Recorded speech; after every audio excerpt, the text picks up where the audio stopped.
And we find that some of the characters, like Karl Marx, his real name was Kissel Moses Mordecai Levy. Karl Marx was just an assumed name. And he worked with people over there like Lenin, whose real name was Ulanov, and the commissar of the Red Army and Navy, called Leon Trotsky. His real name was Lev Davidovich Bronstein. And when you find out how all these people have been pulling together to foment so many of these things going on here, you should be forewarned. Because this is not just accidental history. This is conspiracy. People working together to do wrong. And by definition, a conspiracy is just two or more people planning in secret to do something wrong. And by that definition, there must be thousands, millions, maybe even billions of conspiracies going on all the time. But you mentioned something about what's going on. Oh, that's one of them conspiracy nuts. We've all been vilified by that label. Conspiracy nut is kind of like anti-Semite. It's just a buzzword to say, they're onto us. They know who we are. They know what we're up to.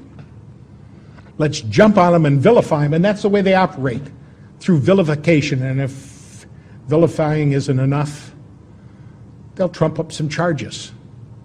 And if that's not enough, they send in the wet agents to spill some of your blood. Well, in Dusseldorf, Germany, the communist revolution, rules of revolution came to light, and in 1946, a U.S. Attorney General obtained a copy of the same rules from a known member of the Communist Party. And today, these same rules are in effect, and I want you to compare these concepts with modern occurrences. There's three of them, ABC. A, corrupt the young. Get them away from religion.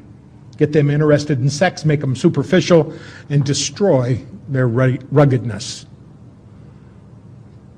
We sure have a lot of wimps today. A lot of these young kids coming up just don't seem to have what it takes anymore. But they've been through the public fool system. They've been nurtured by their television. And it's hard to think anymore. It used to be when you went to school, they taught you how to think. Now you go to school, they teach you what to think.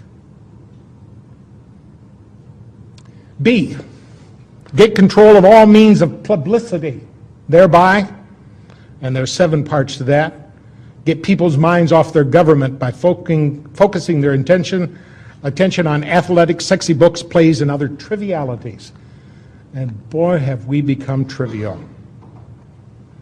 2, divide the people into hostile groups by constantly harping on controversial matters of no importance.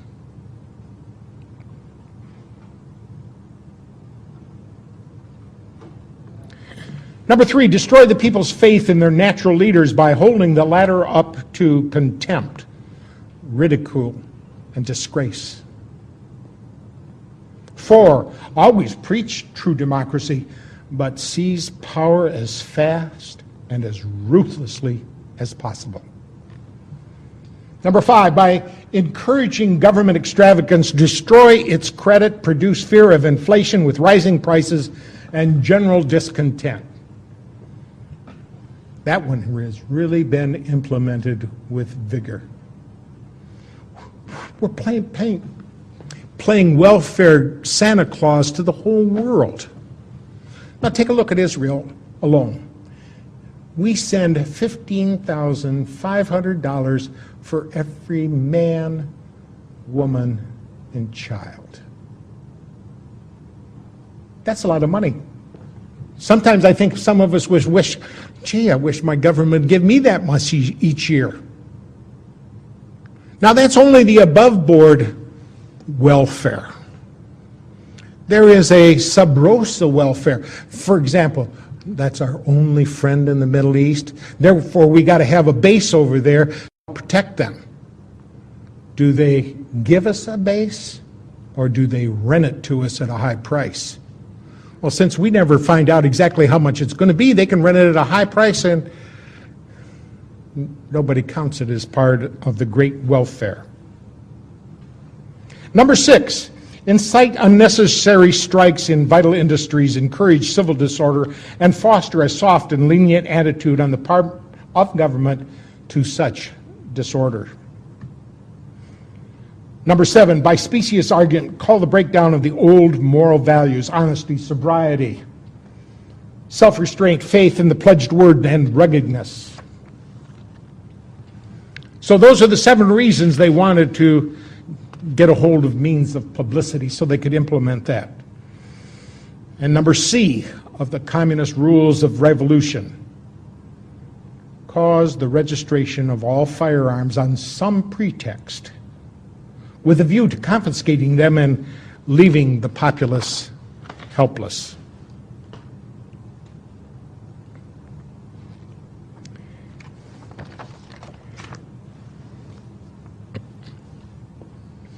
So many of these false flag operations have gotten us into big trouble.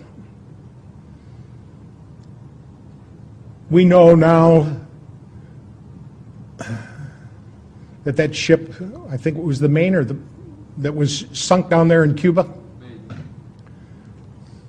We were told it's because the Spanish had mined the harbor, but we now know that the explosion took place inside the ship. It was all the excuse they needed to go attack and wage war against Spain.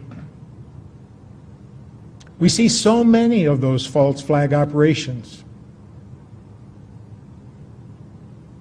World War II, it was Pearl Harbor. It wasn't a false flag operation, but it was sure close to it. It was pretending like we're just innocent people standing here when 6 months before Pearl Harbor, our government froze all Japanese money in banks. Any way you look at it, that's theft. 3 weeks before Pearl Harbor, our government gave him a 100% oil embargo. Do you remember back in the 70s when we got a 10% oil embargo from the Arabs, and the lines at the gas pumps were long and we suffered under that? That was a 10% oil embargo. And our government tried to run a 100% oil embargo upon those people who just weren't going to put up with it. Now, I think Admiral Yamamoto was right that when they came over and stung us, they were only waking a sleeping lion. There was nothing else they could do. It's either knuckle under or fight. And that's where it is to us. It's getting down to the point where we either knuckle under or do something to fight about this. Right now, it's a fight of words because, quite frankly, we're in a very awkward position here. It's too late to work within the system and probably too early to start shooting.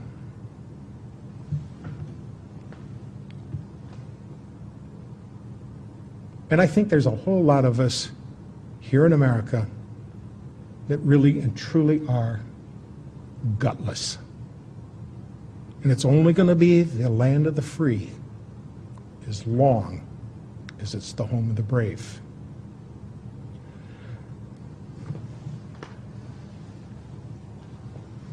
Well, we can see that after World War II, Franklin Delano Roosevelt, whose real name was Rosenfeld, hooked up with his good buddy over in the Soviet Union, a guy by the name of Joseph Stalin.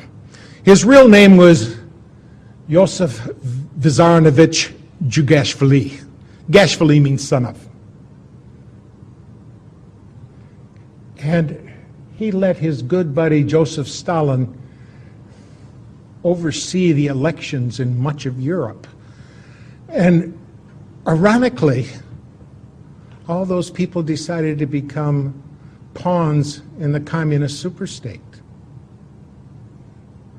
It was Joseph Stalin that said so clearly, and we better pay attention to what he has to say, Those who cast their votes decide nothing. Those who count the votes decide everything. And we saw that happen here not too long ago in America because George Bush got elected. And it was his brother down there in Florida that sure did a lot to swing the votes. Remember all those hanging and pregnant chads and all the excuses they had to not count a lot of votes and to count other ones that they shouldn't have. And it reared its ugly head here again in 2004 because down in Ohio, the people who were in charge of the election commission said to the people who were bringing in the voting machines, all right, open up your voting machines before the polls start here because I want to see ahead of time that all the registries are set to zero, that there are no names inside. And they said, oh no, you can't look inside these machines. It's for security. It's for the sanctity of the vote. We must not let anybody look in the machines. And they said, we're the ones in charge of seeing whether or not the sanctity of the vote is taken care of. You're going to open up those machines right now. And there was a lot of protesting, a lot of weeping, and a lot of wailing, but they did end up opening up those machines. Every machine had 300 to 400 votes for Bush on it already. It was a big deal down in Ohio. It was on television, it was in the newspapers, but it just didn't make its way around the rest of America. Why? Who owns the newspapers? Who owns the television? Who owns the radio? The same people that own the voting machines. There's only 4 companies here in America that own voting machines, and every one of them are mafia affiliates. Now these television stations, ABC, NBC, CBS, and all the rest of them that have any influence and any power whatsoever, got together and formed a new corporation. It's called News Election Services. And they're the ones that feed information into the news election services about what's transpiring in the election and getting information back out of it. And so they have control. And it matters not who we vote for. What really counts is who does the television and the newspaper announce to be the victor. It's important because at stake is not only our freedom, but if we don't have freedom, we don't pass it on to our children. And if they don't have it, they don't pass it on to our grandchildren. And it's important to me for subsequent generations to enjoy the treasures, the pearls, the gems of liberty. Liberty is that notion where you got a right to make a choice. You decide what's good for your life.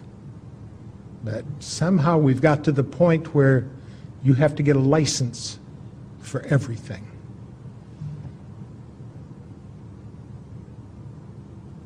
But as long as the people don't speak up, as long as we don't do what's necessary to inform the others around us, as long as we act lethargically rather than robust and animated champions of liberty, it'll slip right through our fingers.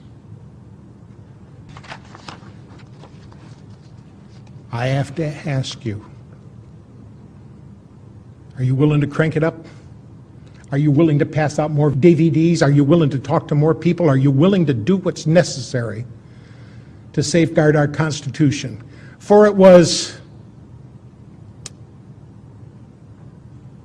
I think it was Daniel Webster that said, safeguard your Constitution, for miracles do not cluster. What has happened once in 6,000 years may never happen again. And if the American Constitution goes down, there will be anarchy in the world. Let's safeguard it like it's precious. Thank you.